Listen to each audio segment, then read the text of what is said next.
Hello students, I am Dr. Priyanka and now we're going to start with the additional supplement material for the next unit, that is biotechnology, chapter number 11, and we are going to cover the two chapters in this, that is biotechnology principle and processes and the strategies involved in biotechnology. We have discussed the chapter in very detail during the sessions. Now we're going to start with the technology. I have marked you the important details mark कर रही थी कि हम लोगों ने जब polymerization वाले diagrams किए थे during the session, we have marked an important like diagrammatic representation of DNA technology. ठीक है, उसके बाद हम लोगों ने डिस्कस किया था आइसोलेशंस ऑफ डीएनए फ्रेगमेंट्स के बारे में and the origin, the marker enzymes of the origin, जिसमें हम लोगों ने एक डायग्राम बनाया था गोल करके, जिसमें हम लोगों ने अलग अलग लेवल पे different marker enzymes. I have mark that part very important in this chapter, जो कि हमेशा क्वेश्चंस में पूछते हैं. सीबीएसई में एक दो क्वेश्चंस तो उस पर जरूर डलते हैं. तो आज सप्लीमेंट जो एडिशनल मटेरियल है सीबीएसई का, वो उसी पे थोड़ा सी चीजें और आप लोगों को बता रहा है मार्कर एंजाइम्स के बारे में.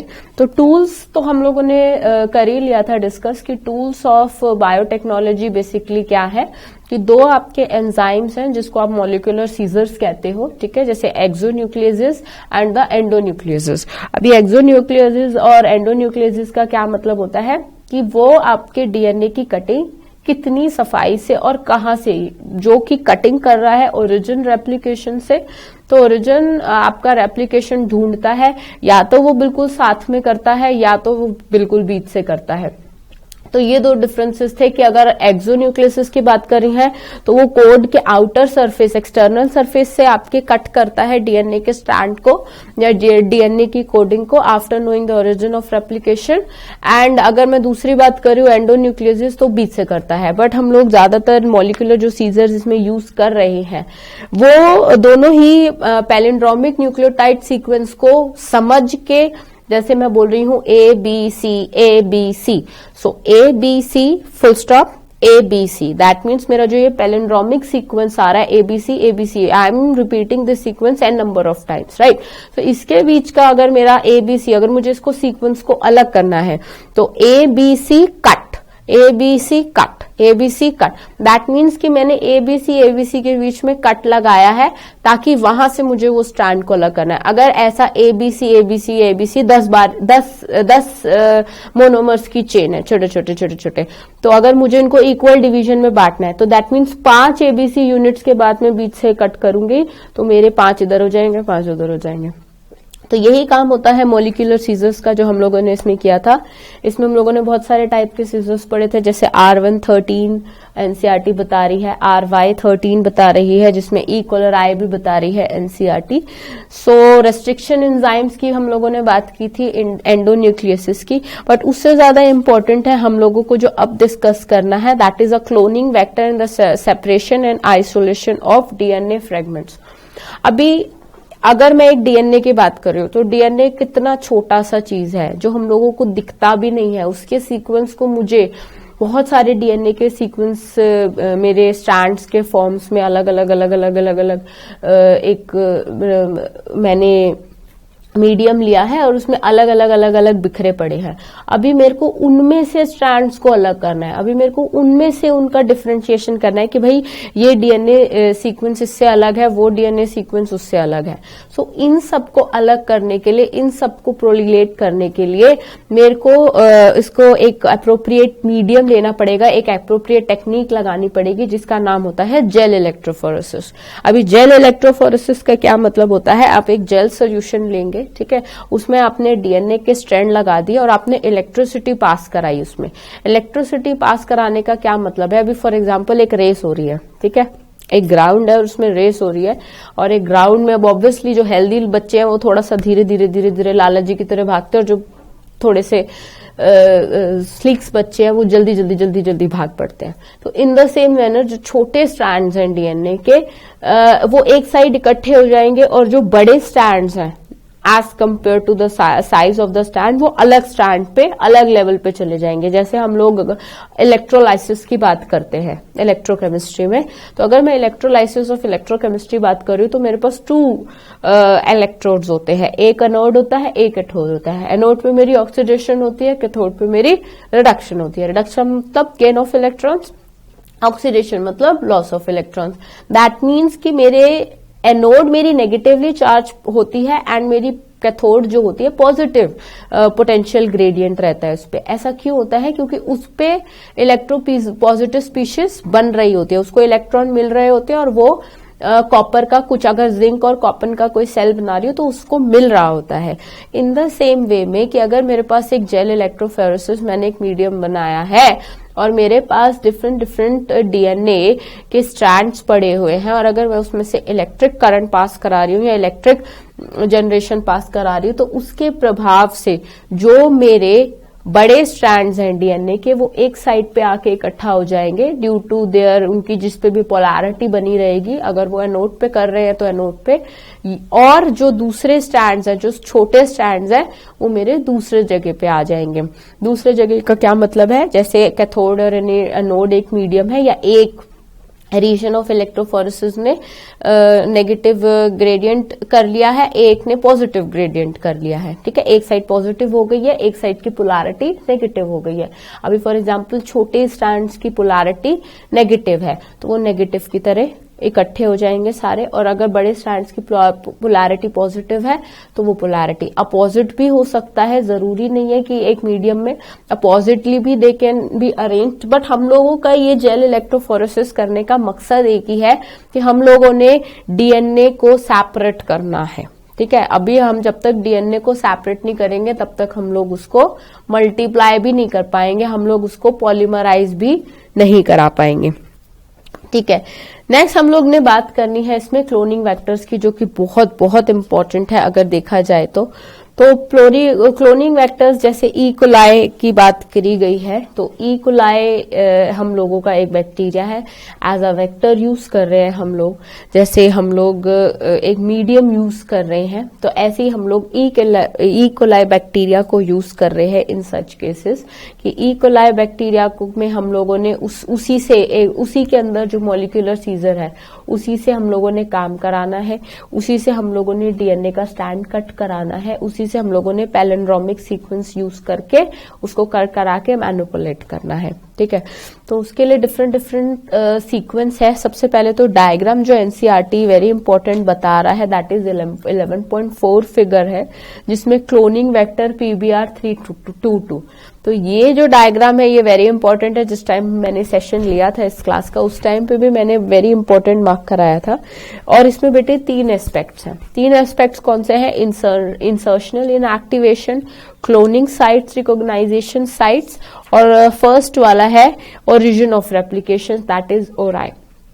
अभी ओरिजिन ऑफ रेप्लिकेशंस में कि अगर मुझे एक ओरिजिनेट करना है कि कहाँ से ये रेप्लिकेशन स्टार्ट करूं, जैसे सीक्वेंस चल रहा है RAM, RAM, RAM, RAM, RAN, that means 6th RAM के बाद RAN रिपीट हुआ और फिर से रिपीट स्टार्ट हुआ RAM, RAM, RAM, again 5th and 6th is RAN.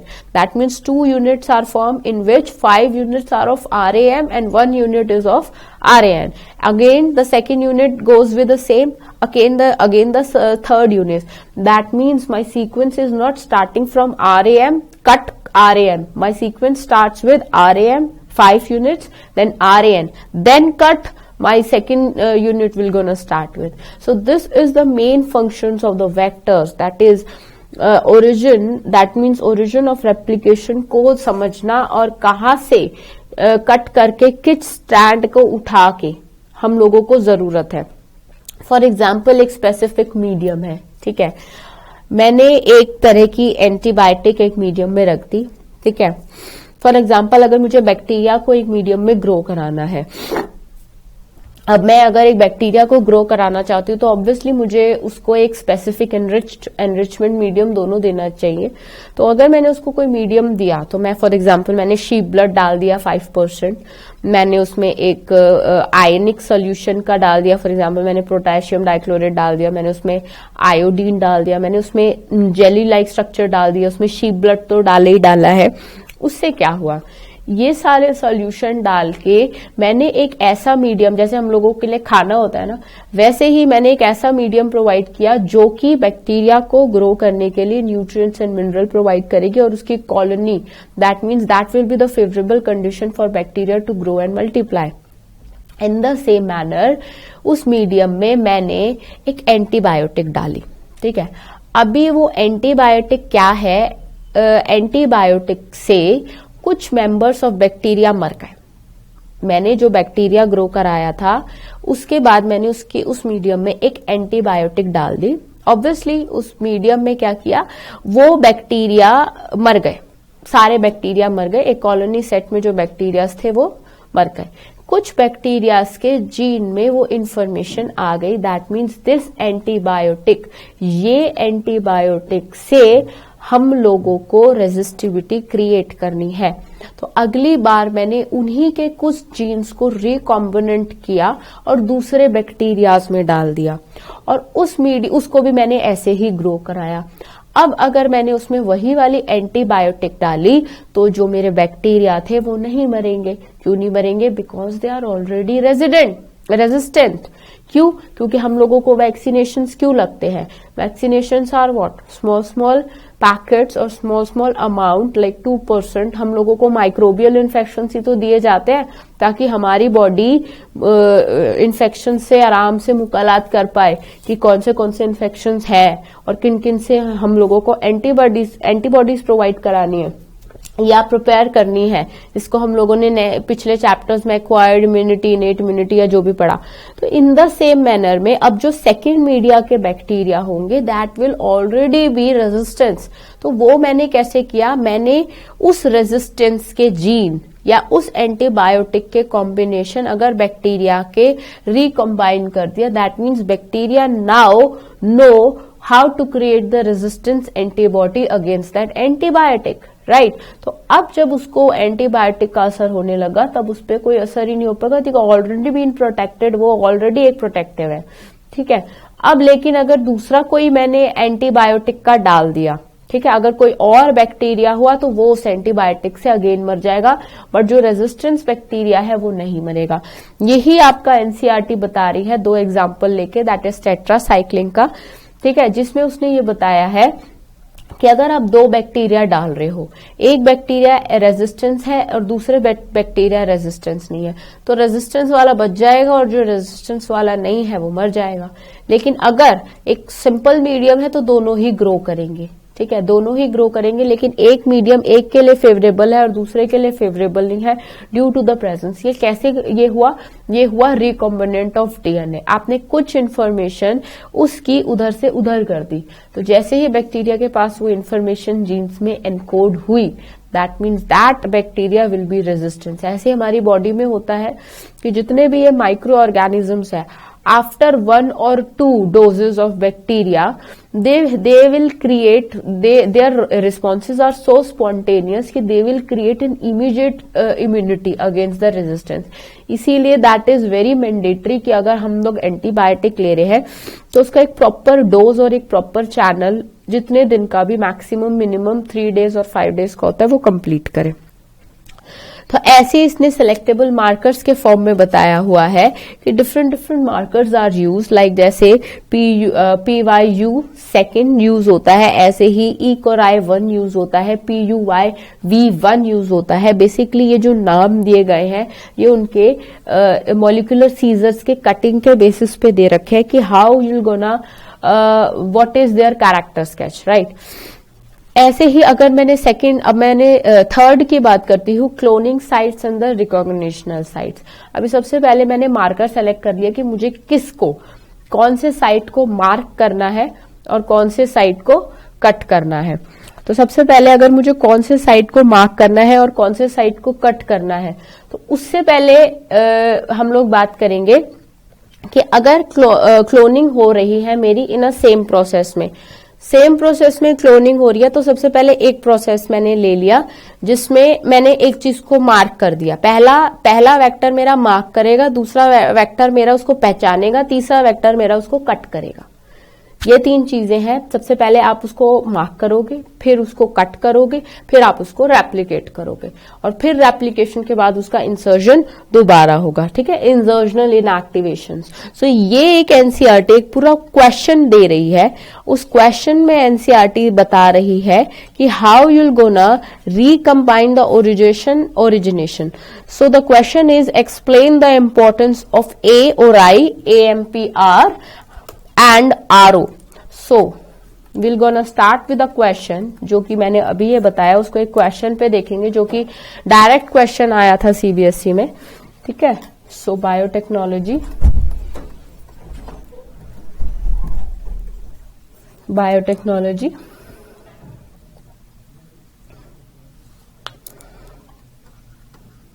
and its principle.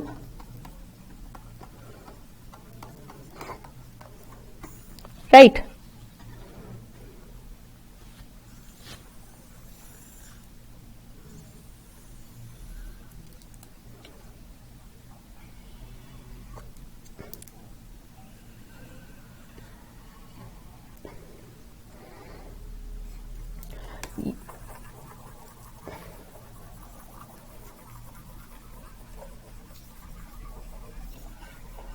या आप इसको डायग्राम तो आप एनसीईआरटी में बना लेंगे। Let's just not waste time drawing the diagram again and again. Let's comes to the theory part, right.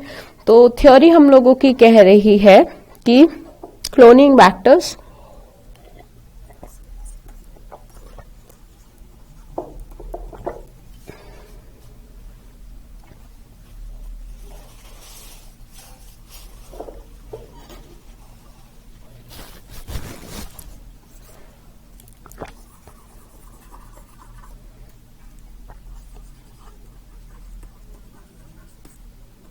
Cloning vectors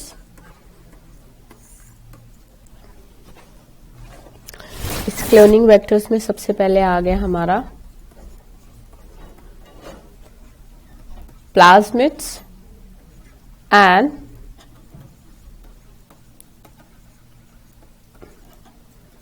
bacteriophage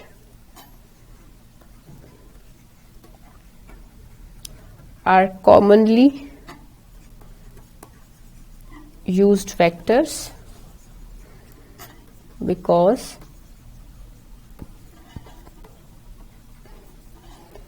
they can replicate independently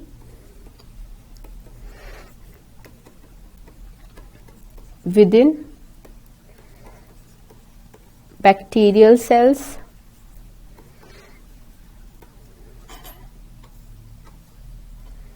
second, if an alien piece of DNA linked with bacteriophage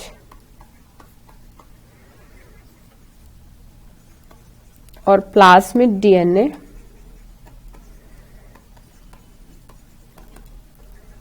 we can multiply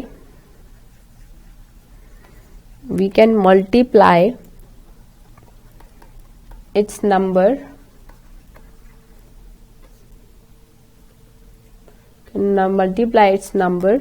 equal to number of plasmid or bacteriophage. दूसरा, presently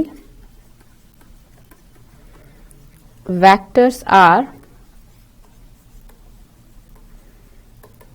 genetically engineered in such way that they help in easy linking of foreign DNA and selection of recombinants from non-recombinants.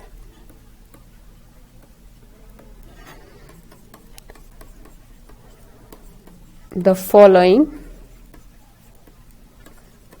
features are required to facilitate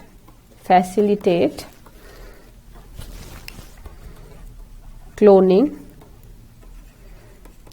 into a vector.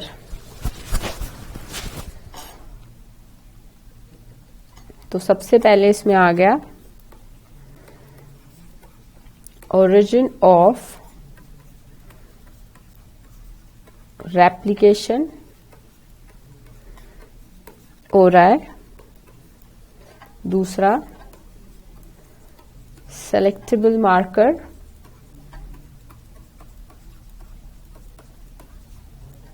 तीसरा cloning sites, recognition site, cloning site, recognition sites. ठीक है, सबसे पहले हम लोग बात करेंगे origin of replications. Origin of replications. So सबसे पहले हम लोग लिखेंगे this is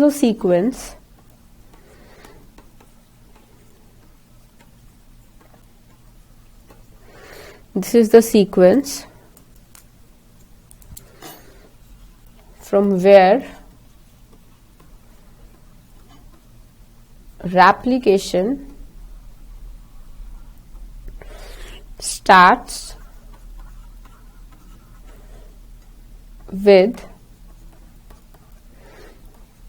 any piece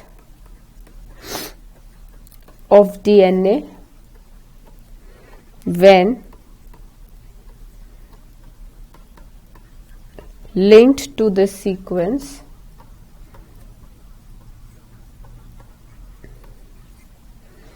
can be made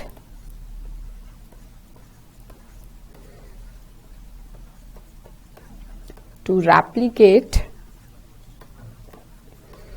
within host cells. So NCERT is saying कि ये जो sequence है, ठीक है, जो जहां पे replication start हो रही है, तो with any piece of DNA when links to the sequence can be made to replicate with the host cells, right? Next, this DNA sequence, this sequence is also responsible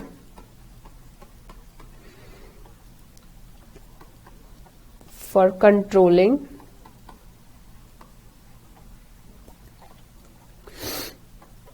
the copy number of the linked DNA.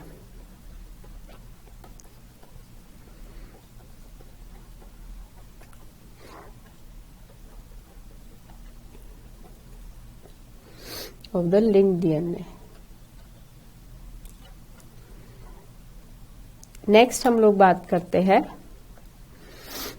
Selectable marker की.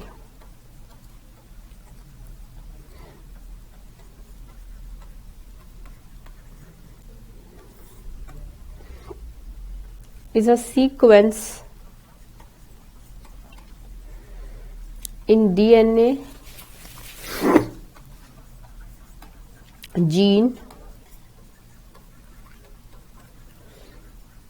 which helps in selecting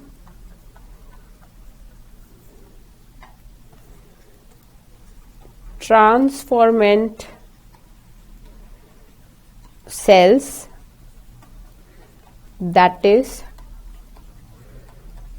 which contain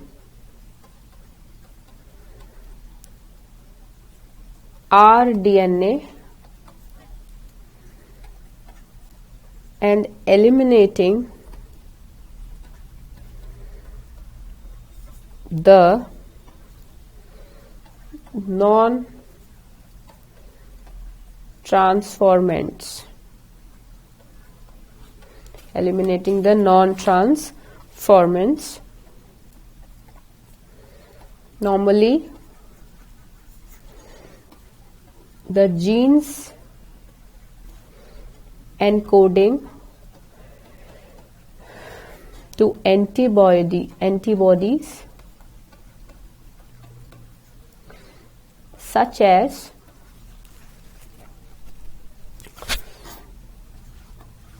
ampicillin, chlorophenicol, tetracycline,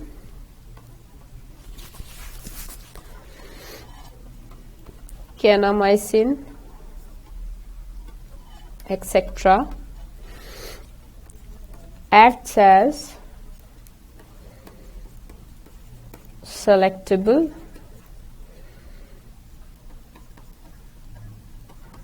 marker.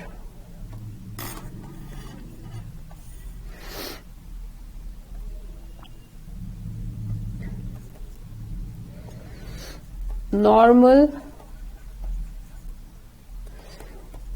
E. coli cells do not carry resistance against any of these antibiotics.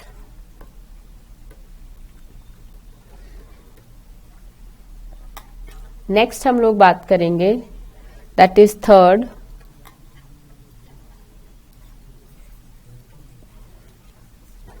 Cloning sites और recognition sites.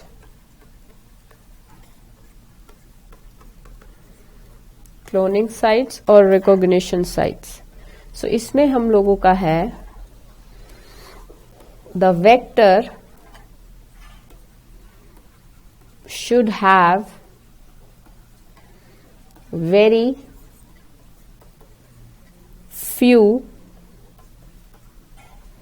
preferable single recognition sites to ligate alien, foreign piece DNA.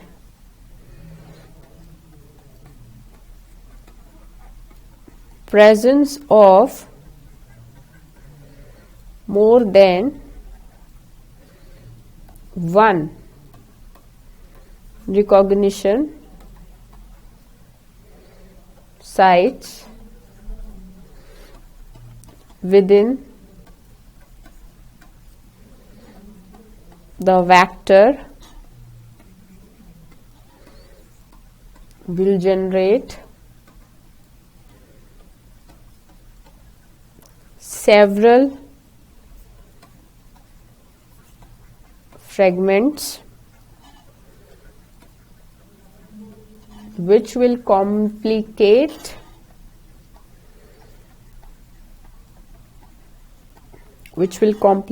the gene cloning.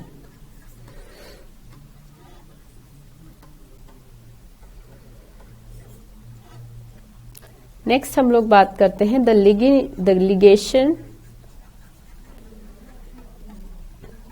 of alien DNA is carried out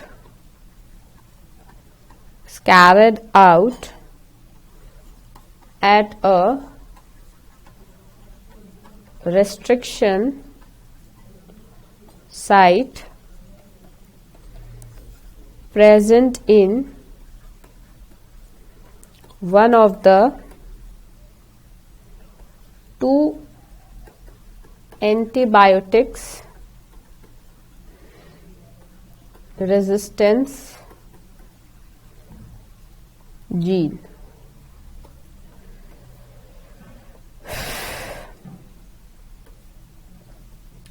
For example,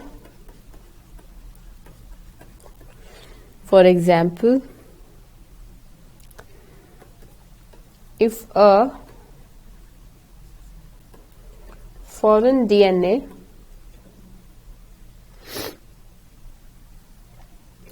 is ligated at the BAMHI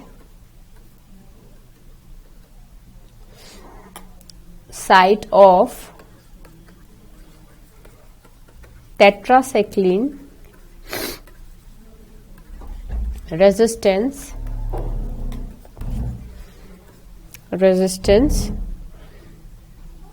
gene in vector PB322.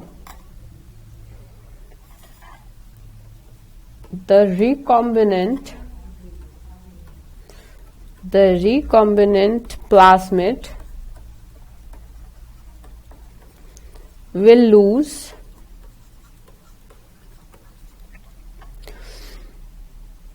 tetracycline resistance.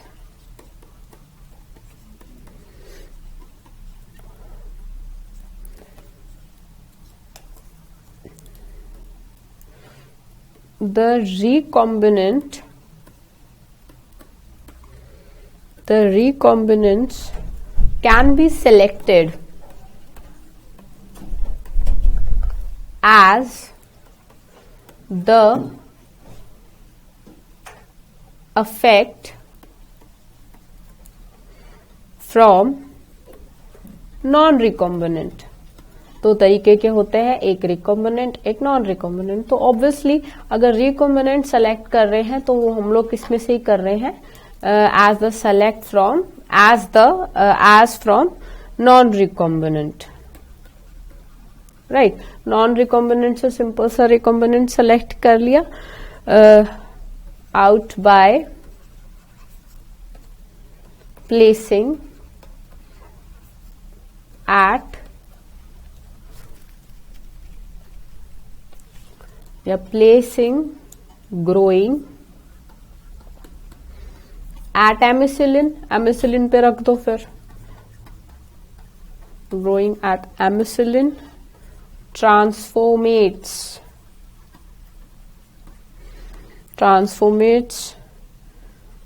growing ampicillin type containing medium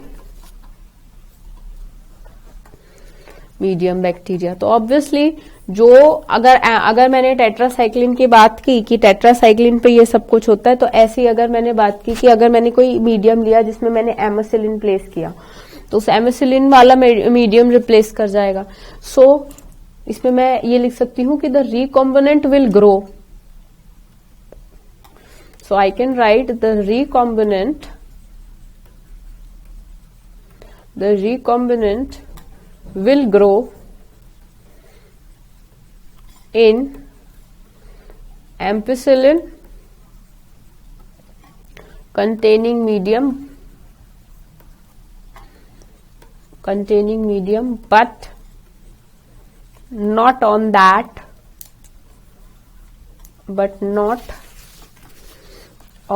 उस medium पे grow नहीं करेगा जिसमें tetracycline हो, but not on that containing tetracycline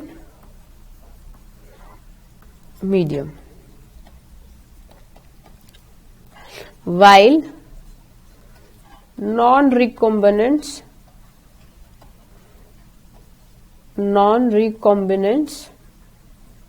will grow on the medium containing both antibiotics या both antibiotic medium, right. तो obviously जिसको हम लोगों ने रिकॉम्बिनेंट नहीं किया अभी, फॉर एग्जांपल एक रिकॉम्बिनेंट है जिसमें दोनों की रेजिस्टेंस है, टेट्रासाइक्लिन की भी और लेट अस सपोज एम्पिसिलिन की भी। अभी मैंने उसमें से क्या किया, मैंने उसमें से एम्पिसिलिन वाला पार्ट हटा दिया एक मीडियम में, तो वो रिकॉम्बिनेंट हो गया। तो अगर मैंने उसमें टेट्रासाइक्लिन वाला हटा दिया तो वो उसी सेम मीडियम में डाला तो वो मर जाएंगे। क्यों मर जाएंगे? क्योंकि उसमें टेट्रासाइक्लिन वाला पार्ट है ही नहीं।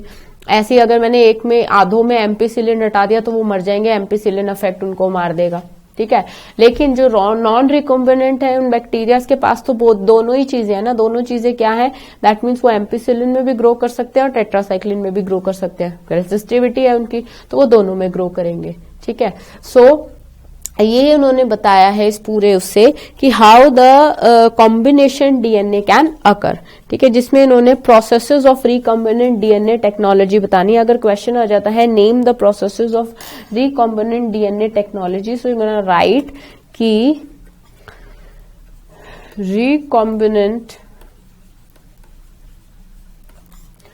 DNA technology involves following steps. So सिर्फ फॉलोइंग स्टेप्स को करना है, ठीक है। इसमें सबसे पहला स्टेप आ जाएगा आइसोलेशन ऑफ डीएनए। सबसे पहले तो भाई डीएनए को अलग करो, आइसोलेशन ऑफ डीएनए। दूसरा फ्रेगमेंटेशन ऑफ डीएनए, डीएनए को फ्रेगमेंट्स में तोड़ो, ठीक है, fragmentation of DNA by restriction endonucleases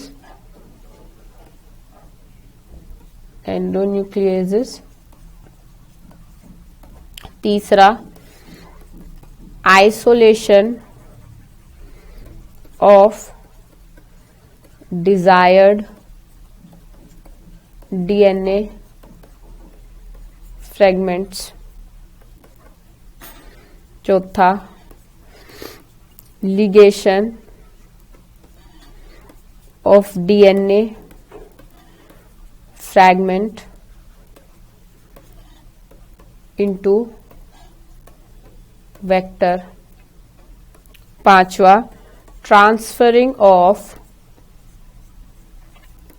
transferring the recombinant DNA into non recombinant, या वेक्टर में चेंज कर लो, non recombinant DNA into the host.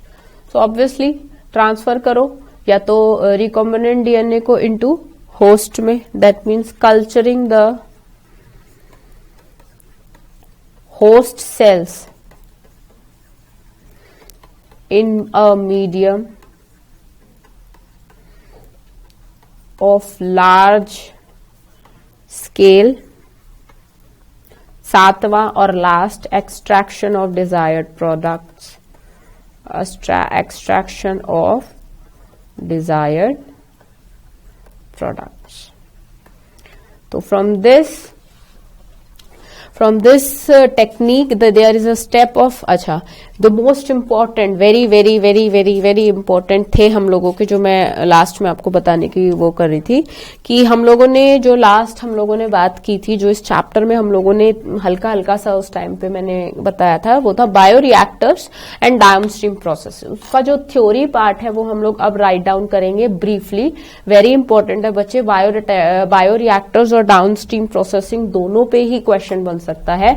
तो इसकी थ्योरी एज इट इज लिखोगे, क्योंकि I am writing down with reference with NCERT. So if you are not going to find it with anything और आपको लग रहा हो कि यार वो तो पूरा पेज है तो उसको याद कैसे किया जाए, so I am writing it in short lines, so you can write it down.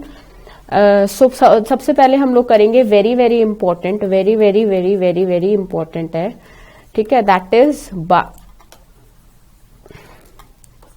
Is bioreactors. ठीक है, तो सबसे पहले हम लोग अगर इस पे लिखेंगे तो इसमें हम लोग लिखेंगे to obtain a recombinant product, or you can say a protein. समझा मैंने आपको सेशंस में दिया था, बट मैंने बोला था कि मैं थ्योरी बाद में कराऊंगी विद द एडिशनल मटेरियल. तो वो एडिशनल मटेरियल के साथ I am starting with the theory part, that is protein in large quantities.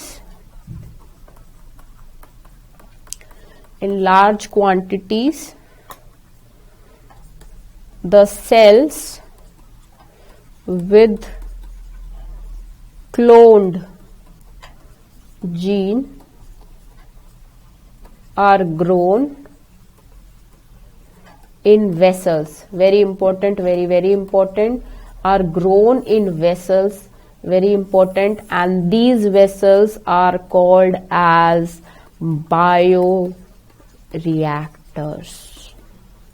ठीक है, इन वेसल्स को, इन डायग्राम जरूर बनाना है. अगर ये क्वेश्चन आ जाएगा, डायग्राम जरूर बना के आना है, जरूर मैंडेटरी. बच्चे डायग्राम्स नहीं बना के आते हैं, मोस्ट ऑफ द क्वेश्चंस में मार्क्स उनके उसी में कटते हैं. तो डायग्राम्स जरूर, दोनों में से अगर कोई भी आ जाता है, डाउनस्ट्रीम प्रोसेसिंग आ गया या बायोरिएक्टर्स आ गया, तो दोनों का डायग्राम बना के आना है. ठीक है, तो इसमें है अगेन वेयर large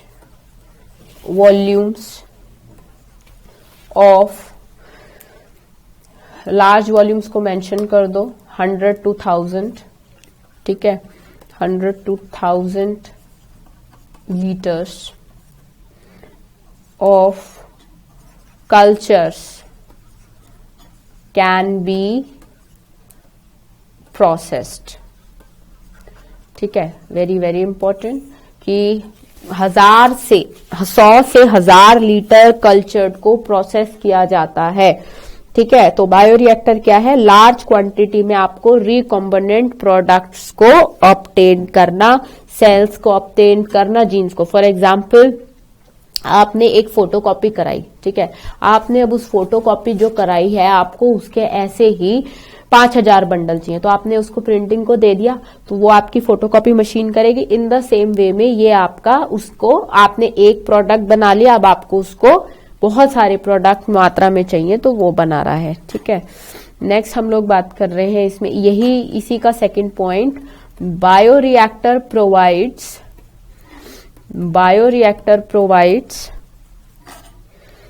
या you can say bioreactors are the vessels in which raw materials are biologically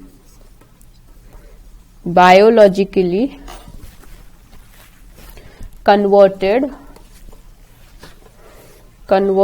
into specific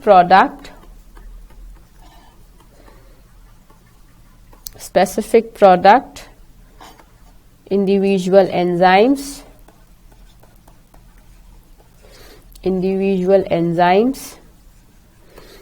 etc. using very important microbial plant. The theory of this is very important. वैसे की वैसे रटके जानी है, कोई इधर उधर की लाइन नहीं करनी, अपनी भाषा में कुछ मत लिख के आना, वैसे की वैसी रटनी है ये. ठीक है, microbial plant comma animal and human cells.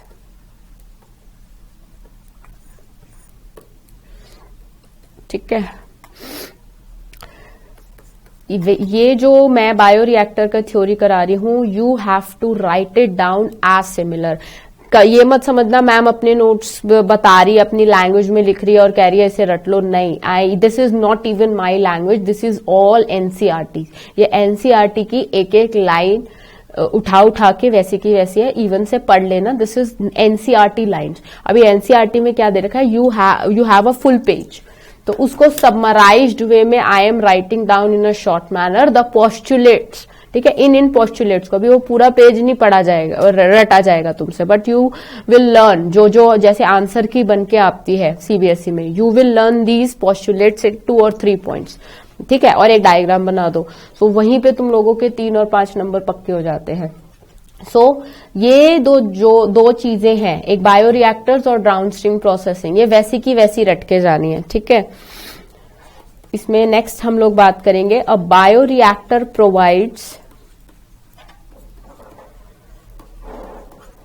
Provides the optimal growth conditions, जिसमें हम लोग बात कर सकते हैं ऑप्टिमल ग्रोथ कंडीशंस की कौन सी होगी, टेम्परेचर हो गया, प्रेशर हो गया, जैसे एसटीपी या आप एनटीपी बोलते हैं, ठीक है, पीएच हो गया, सबस्ट्रेट्स, सॉल्ट्स, वाइटामिन्स, ऑक्सीजन, ठीक है, ये सारी हो गई for achieving the desired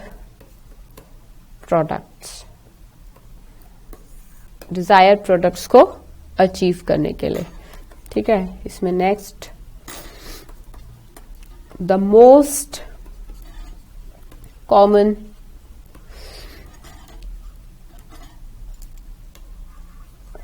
commonly used, very important, used bioreactor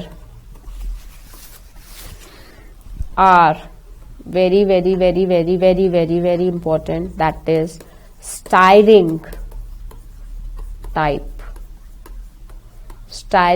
जो बायोरिएक्टर्स हैं that are commonly used as, मतलब जो उनका बेटे प्रिंसिपल एप्लीकेशन है वो इस पे बेस्ड है, ठीक है, इसीलिए इसको इतना इम्पोर्टेंट कहा गया है। अभी इसमें क्या बोल रखा है कि the stirred type tank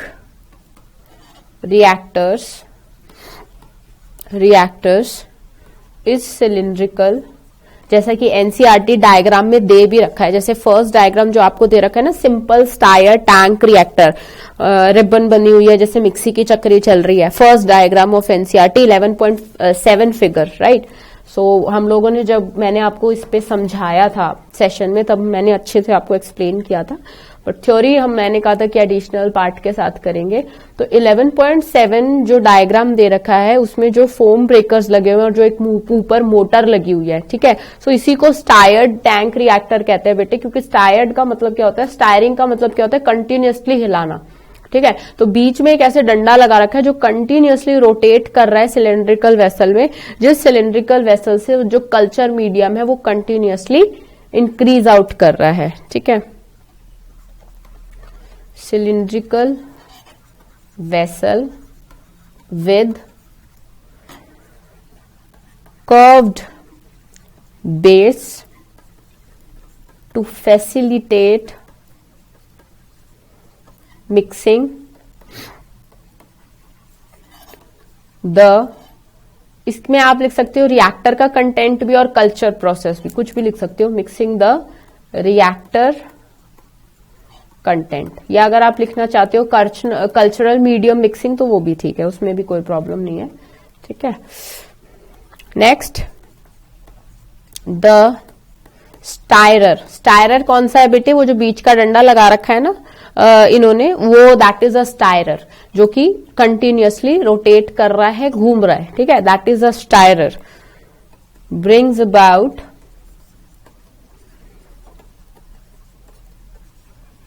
uniform rotations, uniform centrifugal force से घूम रहा है. फॉर एग्जाम्पल एक सिलेंड्रिकल है, उसके बीच में डंडा लगा हुआ है, this is a motor. So this is keep revolving. ये जब घूम रहा है अपनी पे तो कंटिन्यूअसली यूनिफॉर्म सेंट्रीफ्यूगल फोर्स लग रहा है. जैसे आप दूध में से मक्खन निकालते हो, तो उस टाइम पे भी मैंने ये बताया था, जब आप दूध में से मक्खन निकाल रहे हो, दैट यू आर, वो जो आपका बीच का जो भी लकड़ी का होता है उसे आप दोनों हाथों से करते हैं. सो उससे क्या होता है कि बीच में जो बच जाता है वो लाइट वेटेड पार्टिकल्स बच जाते हैं, और जो हैवी वेटेड पार्टिकल्स होते हैं वो कोनों में एक्यूमुलेट हो जाते हैं. राइट. तो इसमें भी यही हो रहा है कि बीच में तो आपके स्टायरिंग पार्टिकल्स हैं ऑप्टिमल टेम्परेचर पे जो आपने फिक्स किया है. तो जब वो रोटेट कर रहे हैं इन अ स्टायर टैंक, तो वो जो बाकी कल्चरल प्रोडक्ट्स हैं, जो डिजायर्ड प्रोडक्ट्स आपको चाहिए हैवी मात्रा में, वो दूसरे उसमें, मतलब जैसे ऑब्वियसली अब आपके पास रिएक्टर्स आ गए हैं जिसके अंदर ऑब्वियसली काफी सारे डिजायर्ड प्रोडक्ट्स हैं, तो उनमें से आपको अपना डिजायर्ड जीन या प्रोडक्ट को ऑब्टेन करना है इन वन और द अदर मीडियम. तो उसको एक्सट्रैक्शन करने के लिए आपके पास ये बायो रिएक्टर्स हैं. तो ऑब्वियसली वो आप कैसे करोगे कि आपको एक चीज जो आपको नहीं चाहिए वो आपको अंदर चाहिए या बाहर चाहिए. तो obviously the two forces will act, that is centripetal और centrifugal. So the theory is like a stirring, continuous, जैसे कंटिन्यूअस स्टायरिंग. राइट. सो उसमें ये बोल रहा है कि uniform rotation and mixing availability of oxygen throughout.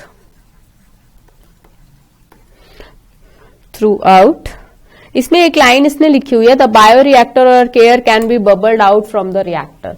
अभी देखो, अभी इसके अंदर हम लोगों के बैक्टीरियाज ही प्रेजेंट है. ठीक है. अभी उसमें आप एनारोब्स कह दो, या आप लोग कभी कंफ्यूज हो जाते हैं बच्चे कि मैम एनारोबिक बैक्टीरिया भी हो सकते हैं. मैम एनारोबिक बैक्टीरिया तो विदाउट ऑक्सीजन भी काम कर सकते हैं. तो इसमें एनसीईआरटी क्यों ये लिख रही है कि द बायोरिएक्टर, मैं लिख देती हूं, थ्रू आउट द बायोरिएक्टर, इसको ऐसे लिख लो, uniform mixing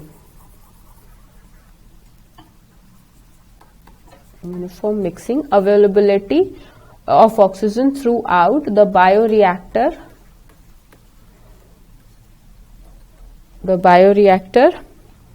or air can be bubbled or can be thrown out, bubble out through the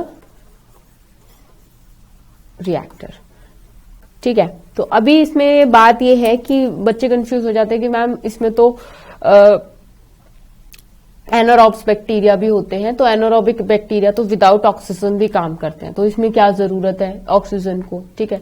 तो बेटे एनारोब बैक्टीरिया, फॉर एग्जांपल अगर आपको अगर एरोबिक बैक्टीरिया है और अगर आपको कंटिन्यूअस स्टायरिंग करनी है और उसमें से एक्सट्रैक्शन करनी है, तो काम तो करना ही है ना ऑक्सीजन के में. तो ऑब्वियसली जो भी ऑक्सीजन सप्लाई उन ऑर्गेनिजम्स में है या कल्चरल मीडियम में है या जितना भी वो फर्मेंट कर रहे हैं और CO2 गैस निकाल रहे हैं, तो ऑब्वियसली वो तो उस बायोरिएक्टर से बाहर जाएगा ही जाएगा ना, through some of the other process. और जब oxygen supply nil and void हो जाएगा तो वो तो अपने आप ही अलग अलग हो जाएंगे. राइट. तो वही हमारा प्रोसेस है, वही हमारा स्टायरिंग प्रोसेस है जो बायोरिएक्टर ये कर रहा है. उसमें ये मतलब नहीं है कि आपका एरोबिक प्रेजेंट है या एनारोबिक प्रेजेंट है. उसमें सिर्फ आपका एक मतलब है कि कंटिन्यूअसली स्टायरिंग हो रही है, एयर बबल आउट कर रही है, जिसकी वजह से आपका एक्सट्रैक्शन पॉसिबल हो पा रही है. राइट. इसमें नेक्स्ट आपको लास्ट बता रहा है द बायोरिएक्टर, वेरी इंपॉर्टेंट, इसको बॉक्स में ले लो, इसको बॉक्स में ले लेंगे इस पॉइंट को. एनसीईआरटी कह रही है द बायोरिएक्टर एजिटेट्स या यू कैन से हैज, इसको ऐसे मतलब को एजिटेट्स का ऐसा मतलब लग रहा है किसी को वैसे ही वो कर रही है. इसमें सिंपल लिख लो has a agitator system, agitator मतलब क्या होता है? एजिटेटर का मतलब होता है किसी को चिढ़ दिलवाना या परेशान करना। तो दैट मीन्स कि वो बायोरिएक्टर को एज अ एजिटेटर सिस्टम कह रहा है कि जितना भी कल्चरल मीडियम या ऑर्गेनाइजेशन प्रेजेंट होंगे उनको एजिटेट कर देगा, उनको इतना प्रोसेस कर देगा that they have been extracted in one और अदर मीडियम। ठीक है, मतलब जैसे टूट जाएंगे या मीडियम खुल जाएगा या ऑब्वियसली वो मर जाएंगे। ठीक है, ड्यू टू द फोर्स, या साइक्लोन आता है तो क्यों डेथ हो जाती है? Because of some certain pressure and the movements involve. तो इन द सेम रिएक्टर ये भी ये कह रहा है कि bioreactor has an agitator system, N oxygen delivery system and systems for very important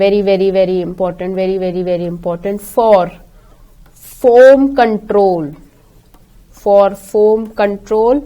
दूसरी चीज इसने वही बातें बता रखी है जो कि आपने अभी ऊपर करी थी, दैट इज टेम्परेचर, प्रेशर और pH। temperature, pressure, pH control and sampling parts to that small volumes for culture। ठीक है, तो सबसे पहले जो मैंने इंपॉर्टेंट मार्क कराया अभी, फोम कंट्रोल। फोम कंट्रोल का क्या मतलब होता है? जैसे हम लोगों के घर में वॉशिंग मशीन है, राइट? अभी हम लोगों के पास आजकल मार्केट में दो टाइप की वॉशिंग मशीन आती है। एक टाइप की होती है फ्रंट लोडिंग, दूसरी टाइप की होती है टॉप लोडिंग। टॉप लोडिंग में क्या करना होता है कि ऊपर से आप लोग अपने कभी भी वॉशिंग मशीन लेटेस्ट देखने गए हो मॉल्स वगैरह में, तो ऊपर से क्या होता है कि वो ऊपर से कपड़े डालो आप। ठीक है, और उसमें एक डिस्टिंक्ट फीचर होता है कि अगर आप टॉप लोडर्स में ऊपर से कपड़े डाल रहे हो, ठीक है, और वो अगर वॉश हो रहे हैं, तो वॉश होने में क्या हो रहा है, ऊपर से कपड़े डाल रहे हो, वो आप कभी भी कपड़े डाल सकते हो। अभी आपने कपड़े डाले, 5 मिनट दोबारा खोला, फिर कपड़े डाल दिए, 5 मिनट दोबारा खोला, कपड़े डाले। ठीक है, फ्रंट लोडिंग में क्या होता है, मोस्टली ऐसा होता है सारी मशीन्स में कि आपने एक बार कपड़े डाल दिए, टाइम सेट कर दिया, वो लॉक हो गई। अभी 1 घंटा 1.5 घंटा तक वो चलती रहेगी ऑटोमेटिक, और आप उसको छेड़ नहीं सकते, आप उसका डोर खोल के उसमें दोबारा कपड़े नहीं डाल सकते। ठीक है, उसके अंदर क्या होगा, अब सुनो, उसके अंदर सिर्फ आपको क्या करना है, वहां पे प्लेट्स लगी होती है, वहां पे आपने डिटर्जेंट डाल दिया, वो डिटर्जेंट बंद हो गया, उसने अपने आप डिटर्जेंट ले लिया, पानी का सप्लाई चला दिया, उसने अपना जितना पानी का सप्लाई होता है वो ले लिया। महंगी मशीन्स में ऐसा ही होता है। ठीक है, फ्रंट लोडिंग में सिंपल से अभी एक आपका मॉडल है वर्लपूल 360 डिग्री, बहुत फेमस है। उसमें क्या होता है कि बेसिकली ये जितने भी मॉडल है, टॉप मॉडल या फ्रंट मॉडल, इसमें कुछ नहीं है बेटे, the drum shape and size, जितना भी ड्रम का शेप है, जितना ये ड्रम का साइज है। अभी वो कह देते हैं स्टार मॉडल, क्योंकि उनके ड्रम में स्टार लाइक स्ट्रक्चर्स बन रखे हैं, जो कि क्लीनिंग पे डिपेंड करता है। क्लीनिंग हमेशा 2 तरीके की होगी। टॉप लोडर्स में क्लीनिंग होती है बम्बल शेप, बम्बल शेप का मतलब होती है ऊपर नीचे, और अगर आप फ्रंट लोडर्स लेते हैं तो उसमें होती है गोल गोल गोल गोल गोल, that means horizontal direction, rotational 360 का फोर्स लगता है।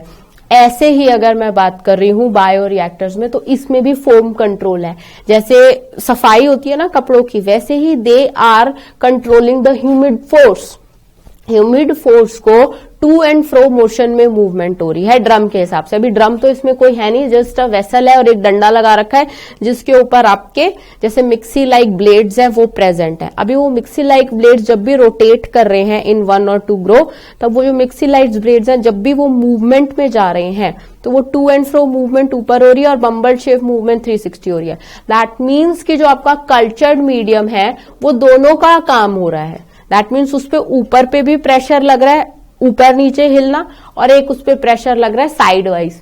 ठीक है, जो एक आपकी टॉप लोडिंग में होती है, एक आपकी फ्रंट लोडिंग में होती है। तो इन द सेम में जो ये फॉर्म कंट्रोल बता रहा है कि जितना भी आपने कोई मीडियम डाला या आपने एक्सटर्नल कोई केमिकल डाला, उसको ये कंट्रोल करने की, जैसे कुछ कुछ मशीन्स में गर्म पानी अपने आप ही हो जाता है, या प्री वॉश सिस्टम भी कुछ ऐसा होता है.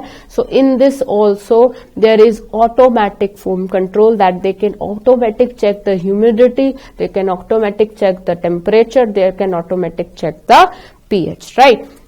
नेक्स्ट हम लोग बात करेंगे अब डाउनस्ट्रीम प्रोसेसिंग की, which is the last of this supplement part, that is a downstream processing. अब अगर मैंने डाउनस्ट्रीम प्रोसेसिंग की बात की, ठीक है, तो डाउनस्ट्रीम प्रोसेसिंग क्या होता है? डाउनस्ट्रीम प्रोसेसिंग भी is such kind of an bioreactor. So इसमें अगर मैं बात करूं बायोरिएक्टर्स का, दैट द प्रोडक्ट, अभी इसमें भी वही प्रोडक्ट बनना है कल्चरल मीडियम में, the product so obtained is subjected through a series of processes collectively called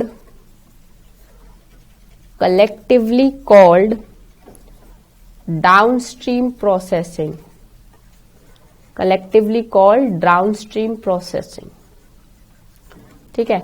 अभी क्या होता है इसमें जैसे कि वी हैड डिस्कस्ड कि डाउनस्ट्रीम प्रोसेसिंग में क्या होता है, नीचे की तरह. अभी जैसे आप लोगों ने 11th में केमिस्ट्री में पढ़ा होगा ड्यूमास मेथड. ठीक है. ड्यूमास मेथड में क्या होता है, downward displacement of nitrogen. Right. एक ट्यूब है, उसमें आपने ओसी को, ऑर्गेनिक कंपाउंड को बर्न कराया, उसमें से आपका नाइट्रोजन गैस रिलीज हुई. If the nitrogen gas is present in the organic compound, फिर वो नीचे आई और फिर वो एक आपने वहां पे एक पानी का टैंक लगा दिया और उसमें वो गैस कलेक्ट हो रही है. ऐसा क्यों हुआ? जब गैस ऊपर से नीचे आई, so it has some pressure. ठीक है. जब वो नीचे आई और फिर जब वो पानी में ऊपर गई, तो दैट मीन्स कि उसके H2O मॉलिक्यूल्स ने उसको सराउंड कर लिया. तो इसमें भी जो ये प्रोसेस है डाउनस्ट्रीम प्रोसेसिंग का, दैट मीन्स कि ऊपर आपने ऊपर डाल लिया और जितना भी आपका प्रोसेस चल रहा है वो नीचे के स्ट्रीम में चल रहा है. ठीक है. नीचे एट लो लेवल पे चल रहा है. तो यही बता रहा है the product so obtained is subjected through a series of process collectively the downstream process. अभी इसमें प्रोसेसेस जो हैं, ऐसी की ऐसी थ्योरी लिखनी है. द प्रोसेसेस आर, पहला सेपरेशन एंड दूसरा purification of products.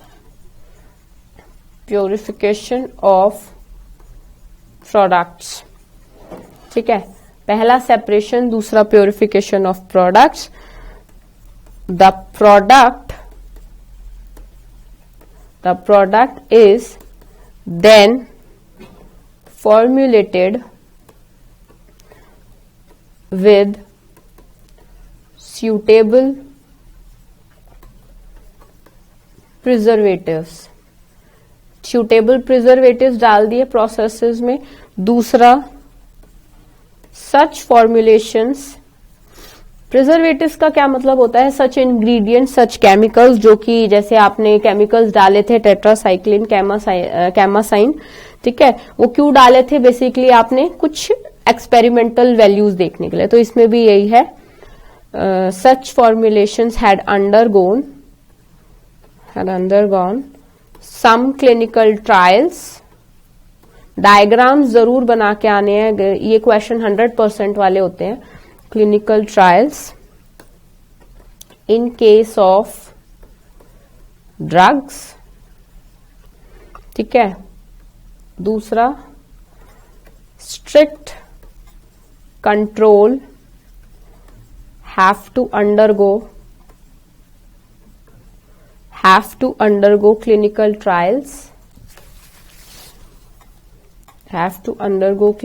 trials. For each product. Simple बात है. इसका क्या मतलब है कि फॉर एग्जाम्पल ड्रग्स हैं, ठीक है, स्ट्रिक्ट कंट्रोल के अंदर वर्क कर रहे हैं. स्ट्रिक्ट कंट्रोल का क्या मतलब है, एक बार कंट्रोल हुआ, दूसरा कंट्रोल हुआ, एक बार कंट्रोल में आया, दूसरी बार कंट्रोल में आया.